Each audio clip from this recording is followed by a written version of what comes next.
Hey everybody, I am changing out the brake pads in my 2020 Model S. Based on the sheen I already have, you can tell I've been working on this for a bit. Had to run out a couple times, get the right tools and everything, but I got everything and I've done one side, so I figured out everything that needs to be done on the other. So let's go ahead and go over those steps now. Before you start, to make it easy to get the jack underneath the car, there are two things you need to do. One is, especially on a Model S, is to raise that suspension to very high. And the second thing you want to do is go to the service tab and enable jack mode. Now, it's enabled right now because it's blue, because the car is off. So if I turn on the car, I'm able to toggle that just fine. So you have to remember, especially put on jack mode, because the car wants to keep itself level, and if you don't have it on and start jacking up the car, it tries to compensate and you could damage your suspension. So make sure to do that. Jack up the car, the corner that you need. As you can see, I've got a little pad here and a block of wood to protect everything. Changing out your brakes, it does not have to be something that's super scary. It's really simple to do as long as you have the right tools. So the tools I used were a caliper compression tool, an 18mm torque wrench, 13/16 bar for the lug nuts. I'm using an impact wrench. I use a flathead screwdriver, needle nose pliers, a punch, and I think that's it. Gonna go ahead and start out with changing the brakes by getting that tire off. These are just wheel caps or lug caps, and you can get them off with a flathead screwdriver. It's really easy. Just kind of get in there and give it a little pop, and they come right out, just like that. Perfect. Got all the wheel caps off, so now we need to get the lug nuts off. So if you have a breaker bar or lug wrench, sure, you can use that, but it is 13/16, and I've got an impact here to take them right out, and you can take them out pretty much in any order. The really important part is which order you tighten them back up on. Turn the wheel so that the caliper is pointed towards you. Now, the first thing I'm going to do is pop out these two pins on this side. So for this, you will need a punch tool, much like this. So this fits in there really well. So let's go ahead and you can see, boop, and a hammer. Just give that a couple tappy taps and it'll pop out the other side. So let me get that done and I will show you what it looks like. Now I have them popped out, but not all the way. You can see that they're just popped out just there it is, little bit there. So now I'm going to take a pair of pliers, give them a grab, and pull them on out. I've got those out. Now, be careful when you pull out the first one. That little shim right there is going to fly out at you. So just be aware of that. I don't think it's going to hurt you, even if it does hit you, but just keep an eye out. So next thing I'm going to do is we have two bolts here. Let's see, there's one right there.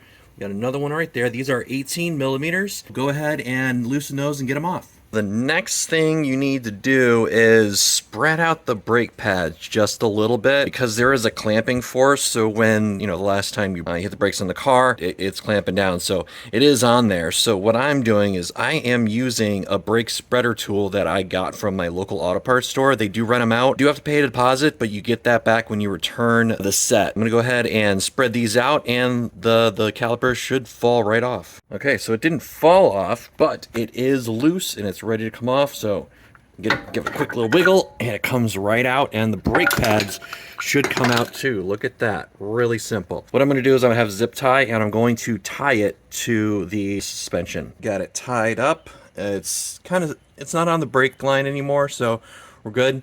Now what we need to do, because the Performance is a quad piston caliper setup, we need to compress those. So that same tool that I have there, I'm going to use to compress those. I might need to put the old brake pads back in so I don't press directly on them. Another thing you do is clean up all this dust off the caliper, which I'm going to do right now too. Calipers are generally clean. I'm not looking for perfection here, just make them a little bit nicer, especially since you don't really see most of this in day-to-day. You just see this outside piece. Just want to get them a little cleaner using a little soapy water and another dry rag to dry them off.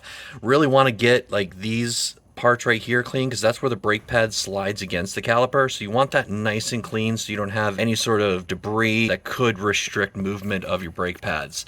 Now I'm going to go ahead and compress the pistons here and get those brake pads back on. This tool's okay. Now, a lot of the compression tools for calipers and pistons are assuming single piston setups. So you have to kind of like wedge this in here just right and kind of hold it in place to get those in. Now, something that happened to me was I was able to compress the inboard ones just fine, but the outboards were not compressing. So what I did, and these are the old pads, is I just took a hammer and I put it in there and like pried down on it, which got the other two pistons on the board ones compressed. So, and also another thing is you might notice I did put the pins back in just to hold the pads in place while I do this, otherwise they kept falling out. Now I'm gonna go ahead and pull those out, pull everything out, and get the new pads back in. So we have our brand new brake pads. I got this upside down. These are the ones that are OEM. A lot of places might say, like Advanced Auto Parts said that they didn't carry them in stock, but when I went in and asked, they said they did. But we're about to install these, so it comes with some organic grease there. So all you need to do is add some right here, and then on the sides here. You don't need a lot, just enough to cover the metallic surfaces, and you can use the wrapper that it comes with to, you know, smear it around on both brake pads. Something along these lines, right? I might be using a little bit too much, but would you rather use too much than too little? As long as you make sure not to get any on the brake pad surface itself, you'll be fine. I'm gonna go ahead and install them now. I've got the pads in there. I've got a pin, one pin in there. Don't put both pins in because you need to get the shim there back in there as well. And you can't do it with the pins in as far as I'm aware. Put one in there to hold the pads in. It's about to start raining here. Put one to put the pads in, and then start the second one a little bit and get the shim in there. As you can see, what I did was I put the top part in here and then push that part, the bottom to the other part, whatever side it is, down really hard while pushing in the pin and just get it started. That's all you really need. And then you can use a hammer or something to tap it in all the way in, you know, tap it in. Now I have both of them in mostly, right? They're not all the way in.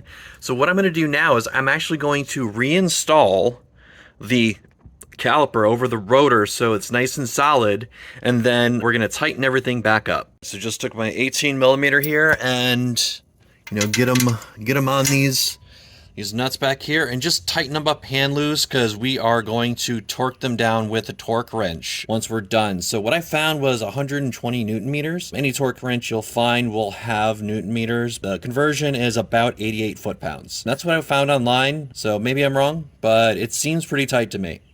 So let's go ahead and get those tightened down. Now time to take our punch and punch these little guys here back in so they're nice and flush. We're all tightened down, the caliper's back on. We have our pins that are nice and embedded or pushed in all the way. Everything's pretty much lined up here. Yep, everything's looking good. So now it's time to put the wheel back on. Also, another thing you could do once you get this back on is, you know, kind of look for the places that you might have missed getting it clean, and, you know, give it a nice little quick wipe down. Like I said, you know, not a lot of people are going to see this, so that's up to you. If you really want to get it clean, you're going to have to take off the brake line and, you know, set it down and scrub it down. But I'm not going to do that today. I'm happy enough with the progress. So all the lug nuts are back on and tightened up with a 5-spoke. Every Tesla is a 5-spoke. Kind of hand tighten them a little bit, and then you can barely tighten them so they're not like super snug. But once you go to snug them up, you want to do a star pattern. So 1, 2, 3, 4, 5, right? In that order, but you can start anywhere. Just make sure you do that star pattern. 1, 2, 3, 4, 5. Or you can start here. 1, 2, 3, 4, 5. Doesn't matter as long as you do that star pattern to make sure that the pressure on the rotor is even across the whole sides. So all we got left here is the wheel caps, and we are done. So let me go ahead and put those back on right now. Really simple to put on. You just kind of throw them on and push them. If I forgot anything or if I missed anything, please let me know in the comments. I'm not a mechanic. I did used to work on cars quite a bit, or small engines when I was a kid when I didn't have a lot of money. I kind of enjoyed getting back out here, getting sweaty. Hey, you could have been anywhere, but you spent a couple of minutes here with me, and I really appreciate that. Tesla Mojo, out.